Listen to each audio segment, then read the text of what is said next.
Hi friends. కువైట్‌లో మీరు Mangaf గాని, లేదంటే అబూ హలీఫా సైడ్ గాని ఉంటే ఒక మంచి బిర్యానీ పాయింట్ అయితే చెప్తాను. మీరైతే ఈ రీల్‌నైతే సేవ్ చేసి పెట్టుకోండి. ఇక ఈ రెస్టారెంట్ వచ్చేసి అబూ హలీఫాలోని దుబాయ్ స్ట్రీట్‌లో ఉంటది మామ. ఇక ఈ రెస్టారెంట్ పేరొచ్చేసి న్యూ అభిరుచి అని ఉంది.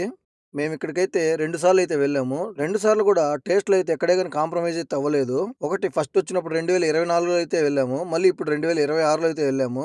ఇక టేస్ట్ విషయానికొస్తే మాత్రం కతక్కుమని ఉంది మామ. ఇక నేను లాస్ట్ టైమ్ వచ్చినప్పుడు గోంగూర, మటన్ పలావ్ అయితే తీసుకున్నాను. కానీ ఈసారి బ్యాడ్ లక్. ఈసారి అయితే లేదు.